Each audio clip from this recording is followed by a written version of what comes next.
Você acompanha conosco a partir de agora uma conversa com o senador Aloysio Nunes Ferreira. O nosso tema, reforma política. Isso porque há por parte do Senado Federal um declarado empenho em realizar agora a reforma política, alterando itens, temas desse assunto que possibilitem uma representatividade menos distorcida, né? A Operação Lava Jato, que tem apontado relações distorcidas entre empresas e poder público, tocam nesse assunto, quando falam de financiamento de campanha, desvio de verbas para se financiar campanha. Por isso, financiamento de campanha é um dos temas que está mais debatido, que está sob o foco dos parlamentares. Nós vamos conversar então agora com o senador Aloysio Nunes. Muito obrigada pela sua presença, senadora. A gente conversava aqui antes da gravação, por isso pensei em a gente começar por aí. Essa questão do financiamento de campanha. Até que ponto um tipo de financiamento, a participação de empresas ou não, financiamento público exclusivo ou não, poderia ajudar o país a combater a corrupção? Bem, você se referiu à Lava Jato, né? Sim. A Lava Jato e todo o chamado Petrolão, que talvez seja o maior caso de corrupção já verificado no mundo, ela não ocorreu, esse caso não ocorreu por causa da lei eleitoral, convenhamos. Por que surgiu esse esquema fantástico de corrupção? Isso foi montado, isso aqui foi resultado de uma estratégia política de um partido, no caso o PT, junto com alguns aliados, que tomaram conta da diretoria da maior empresa do país para, mediante conluio com empresas privadas, roubar. Foi por isso. Se você mudasse as regras de financiamento público, ou adotasse o voto de próprio financiamento público, o financiamento apenas pessoas físicas, ou se você quisesse estabelecer o voto distrital, com esse tipo de pessoas, com esse tipo de prática política de dividir a administração pública em pedaços, entregar cada pedaço para um partido político para fazer o que quiser, que é o sistema adotado pelo governo atual, você terá casos de corrupção. Eu acho que, na minha opinião... Precisamos separar esses dois temas. São dois temas né? diferentes, porque casos de corrupção você tem, infelizmente, em qualquer sistema eleitoral, qualquer sistema político. O senhor começa... Agora mesmo na Inglaterra, você tem dois parlamentares na Câmara dos Comuns que estão sendo acusados de ter feito negócios no mandato e vão perder o mandato. Né? Um grande personagem da política contemporânea mundial, Helmut Kohl, que foi chanceler da Alemanha durante a unificação, ele promoveu a unificação da Alemanha, depois do fim do Muro de Berlim. Ele acabou encerrando a carreira política dele porque foi apanhado num caso de financiamento ilegal do seu partido.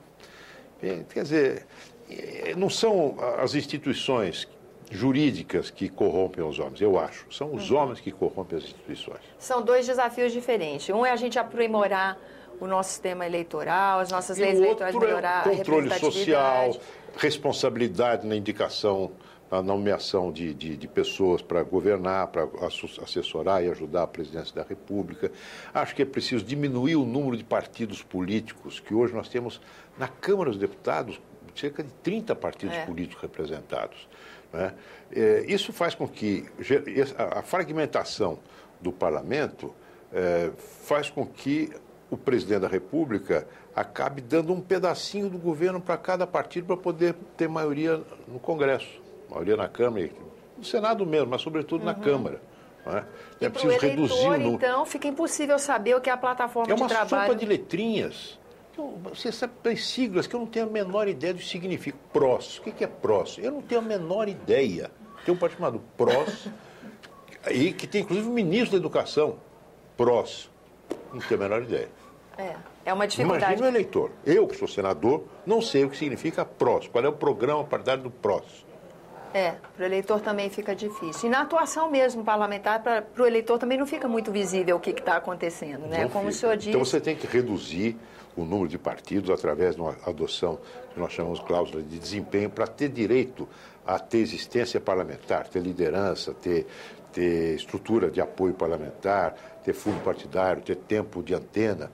Precisa ter um mínimo de votos esparramados por um certo número de estados da federação. É o princípio do cresça e apareça. Né?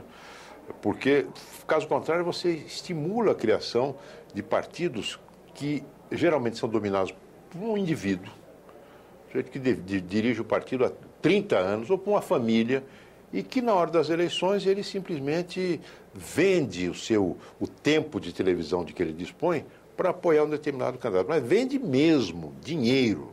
Infelizmente é isso que acontece. Mais uma distorção. Senador, voto distrital, o senhor acha que dessa vez é um tema que vai ser debatido na casa, que tem chance de prosperar? O senhor é favorável? Eu sou. Eu acho que cada vez mais o voto distrital ele ganha importância, sabe? Porque um dos problemas maiores, você abordou isso na abertura, do nosso sistema de eleição de deputados, é o sistema proporcional como ele é praticado hoje. Né? Você veja, uma boa parte dos eleitores, depois da eleição, uma semana depois, não se lembra mais do deputado em que votou. Com certeza. Muitas vezes do vereador em que votou. É verdade. Né? Por quê? Porque é um número tão grande de candidatos. Veja, eu venho de São Paulo. O meu estado tem 25 milhões de eleitores, pouco mais, quase 30 milhões de eleitores. Então, um deputado, para se eleger, ele tem que correr o estado todo para conseguir votos suficientes para poder ser eleito. Em 30 milhões, você acaba gastando, o custo da campanha vai para as alturas e o vínculo de identificação entre o eleitor e o eleito não se faz. Não se faz mais. Né? Então, eu sou a favor do voto distrital. Você divide o número divide o Estado em regiões com número equivalente de eleitores, em regiões, o mesmo número de regiões que o número de cadeiras a serem preenchidas, voltando a São Paulo. São Paulo elege 70 deputados federais, divide o Estado em 70 regiões e ali se elege. Os partidos lançam os candidatos ali e se elege o mais votado. Certamente aproxima muito o eleitor do candidato. Você sabe, né? Exato. E eu propus até, vendo a dificuldade de adotar isso nas eleições gerais, eu propus o ano passado e agora o José Serra também, que foi, aliás, quem me inspirou na primeira apresentação do projeto, entra na mesma linha. Nós estamos propondo a adoção do voto distrital para vereador nas cidades de mais de 200 mil eleitores, onde tem segundo turno. Você veja, a cidade de São Paulo. A cidade de São Paulo tem 8 milhões e 600 mil eleitores. São 55 vereadores. Para o vereador se eleger, ele tem que pegar voto na Penha, voto em São Mateus, voto em Santo Amaro, voto em Perus. Ele tem que correr a cidade inteira para poder ter a votação necessária para se eleger. Então você fala, os orçamentos de campanha vão para a estratosfera. 3 milhões, 4 milhões, 5 milhões para eleger um vereador. Se você dividir essa cidade em 55 distritos, o vereador não será mais eleito num colégio eleitoral de 8 milhões e 500 mil, mas num colégio eleitoral de 140, 150 mil eleitores. Quer dizer, você terá um vereador para chamar de seu. Um vereador a quem você tem como recorrer, a quem recorrer. Eu moro num bairro que eu não sei quem é o vereador. E a pauta de atuação do vereador também vai ficar mais objetivada, vamos dizer assim. Sim, isso leva o partido a buscar se enraizar na vida da comunidade, né? O vereador vai ter que se qualificar na defesa dos interesses locais, sem se descuidar dos interesses gerais do município. Né? E você tem a possibilidade, inclusive, de estabelecer o chamado recall, que existe em alguns países, nos Estados Unidos, em alguns lugares, você tem isso, que é a possibilidade de um certo número de eleitores colocar em votação a destituição do eleito, o vereador, no caso, que eventualmente tenha... Não cumpre a expectativa do eleitor. Não cumpre a expectativa, ou cometa algum crime, alguma coisa assim. Isso é uma ferramenta bem cidadã, né? Eu tenho muita esperança que isso possa acontecer. A gente ia começar... Você pega uma cidade de 400 mil eleitores, 17 vereadores, em vez do vereador ser eleito num colégio de 400 mil eleitores, ele vai se eleger num colégio de 30 mil eleitores. Não é? Então, realmente dá outro contorno para essa atuação, para os debates, né? E agora o Serra chegou aqui também com o mesmo propósito, ele que me inspirou, inclusive, digo, na apresentação do primeiro projeto. Então, nós vamos batalhar muito. O Jutaí, na Câmara, apresentou também esse projeto. Senador, antes de encerrar, queria falar de mais 2 temas com o senhor. É a coincidência das eleições, que, pelo que a gente tem entrevistado no argumento, é uma tendência. Muita gente está defendendo isso. Eu sou contra. Pois é, eu queria que o senhor falasse um pouco sobre isso. Coincidência das eleições é o seguinte, você vota... a ideia é ter um mandato de 5 anos, igual para todos os cargos eletivos, né? Do vereador ao presidente da República, e a eleição se faz uma vez só. Elege todo mundo de uma vez só. O resultado disso, não tem mais eleição municipal. Porque a eleição municipal, ela fica inteira, os temas do município, da vida, do lugar onde as pessoas moram, vivem, fica inteiramente soterrado pelos temas da eleição geral de presidência ou mesmo do governador, né? Você tira do radar do eleitor a escolha do dirigente municipal. E eu sou da linha daqueles que acham que a democracia se aprende no município. Entendeu? Então, eu sou muito contra isso. Muito contra. E vai encarecer brutalmente o custo das eleições dos deputados. Por quê? Porque o deputado, para ser eleito, do jeito que campeia o mercenarismo na política hoje, o deputado, para ser eleito, ele vai ter que custear a campanha de todos os candidatos a prefeito e de todos os candidatos a vereador. Realmente encarece. Eu disputei uma eleição nessas condições de 82, chegando do exílio, a eleição era assim. Naquela época, havia o voto chamado voto vinculado, naquela eleição. A pessoa não podia votar em candidatos de partido diferente. Então, reduzia um pouco o encargo nas costas do deputado estadual, o federal. No meu caso, era estadual.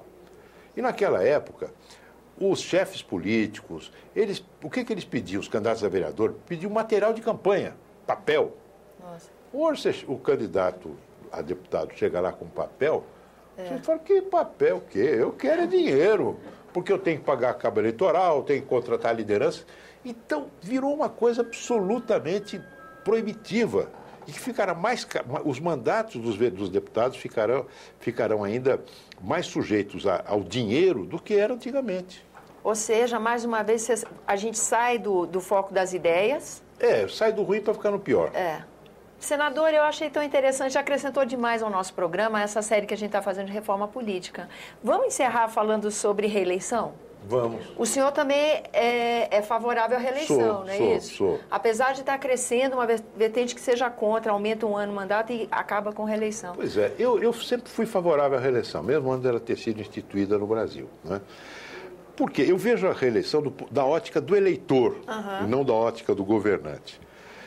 Eu quero dizer o seguinte, se um eleitor está contente com o prefeito, se ele acha que o governador está indo bem, que o presidente é isso mesmo, está no caminho certo, por que tirar dele o direito de reconduzir este mandatário? Por uma eleição só, né?